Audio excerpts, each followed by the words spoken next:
আমরা চলে আসলাম রাষ্ট্রীয় ডাক বাংলাদেশ পোস্ট অফিসে। ভাইয়ের নাম কি? মোহাম্মদ আক্তার হোসেন অনেক। আচ্ছা অনিক ভাই, আপনি তো মানে এখানে লেটার রাইটার হিসাবে আছেন। হ্যাঁ, তো লেটার রাইটারের কাজটা কি? লেটার রাইটারের কাজটা হলো আগে যেটা ছিল আর কি, আপনারা প্যাকেট করে আনতেন, ওই প্যাকেটের উপরে একটা ফর্ম ছিল, ফর্মটা ফিল আপ করে হাতে ফিল আপ করে জমা দেওয়া। এখন তো সেই ফর্মটা নাই, আমাদের হলো ডাইরেক্ট কি অনলাইনে ফিল আপ করে দিয়ে দিই। আর আমাদের কাজটা হলো এখানে কি কি মাল যাবে কি কি মাল যাবে না সেগুলা জাস্টিফাই করা।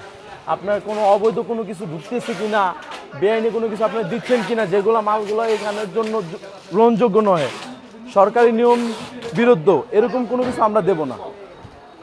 আর আমরা এখানে ট্রাই করি যেগুলো মালগুলো অবৈধ জিনিসগুলো সেগুলো দেখে ওই মালগুলো বাদ দিয়া তারপর আমরা প্যাকেট করি। এখানে মনে করেন অনেকে আগে যখন বাইরে থেকে প্যাকেট করে নিয়ে আসতো, ওরা অনেক অবৈধ অনেক কিছু দিয়ে দিত, যার কারণে 2-3 বার এখানে ইয়াবা ধরা খাইছিল, যাতে আমাদের পোস্ট অফিসে ডাক বিভাগের নাম খারাপ হয়। এর জন্য আমাদেরকে দায়িত্ব দেওয়া হয়েছে, আমরা চেক করব, দেখব এটার মধ্যে কি অবৈধ কোনো কিছু আছে কি না, দেখে আমরা একটা সিল মেরে দিব। যদি তারপরে যদি কোনো কিছু অবৈধ কোনো কিছু পাওয়া যায় তাহলে আমাদেরকে ধরবে। আচ্ছা, এটা হলো আমাদের কাজ। তারপর আমরা এখানে প্যাকেটিং কইরা তারপরে আপনার অনলাইন সব কিছু সকল কাজ আপনি শুধু বৈশা দেখবেন, আমরা লিস্ট করব, প্যাকেট করব, তারপর আমরা কাউন্টার পর্যন্ত নিয়ে যাব, ওইখানে জমা দেওয়ার পরে আপনার কাজ শেষ। আপনি ওখানে টাকা জমা দেবেন, সরকারি মানি রিসিপ্টটা নিয়ে নেবেন।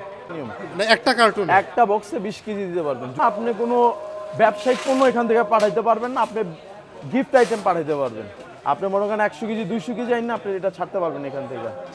মানে আপনি 2 বক্স 3 বক্স, হ্যাঁ আপনার ফ্যামিলির জন্য যতটুকু বক্স 2-4 বক্স হয়ে গেছে সেগুলো আপনি দিতে পারবেন।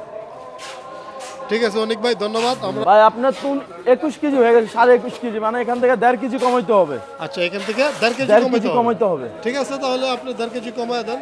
আমার এই কার্টুনটা আপনার 1.5 কেজির মতো আছে, আপনি আমাকে সরকারি কার্টুনে দিয়ে দেন। আচ্ছা তাহলে আমি আমাদের এখানের কার্টুনে, হ্যাঁ হ্যাঁ আমাদের কার্টুনে দিয়ে দেখি কমলে কিনা।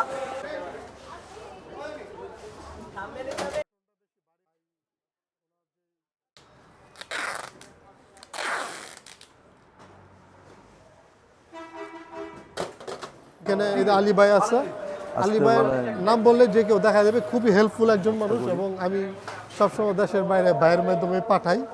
ঠিক আছে, আলী ভাইয়ের চেহারাটা মনে রাখবেন, এখানে আইসে শুধু আলী ভাইয়ের নাম বললেই হবে। এর জন্য কত টাকা খরচ আপনারা চাইলে এটা স্ক্রিনশট দিয়ে রাখতে পারেন।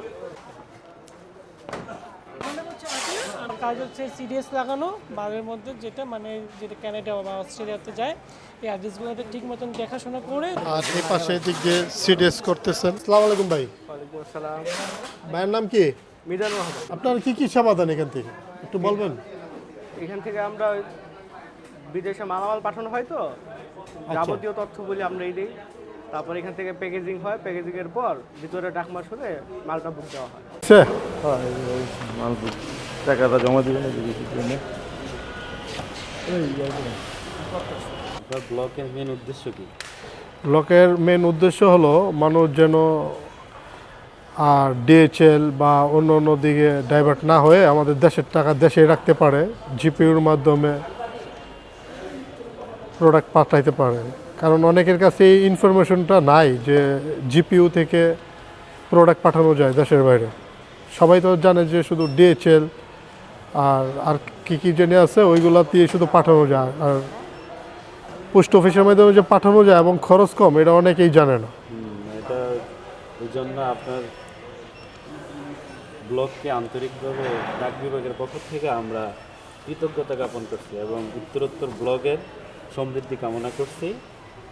এভাবে মানুষের কল্যাণে কাজ করে যাবেন, আল্লাহ হয়তো আপনাদের পক্ষেই থাকবে ইনশাআল্লাহ।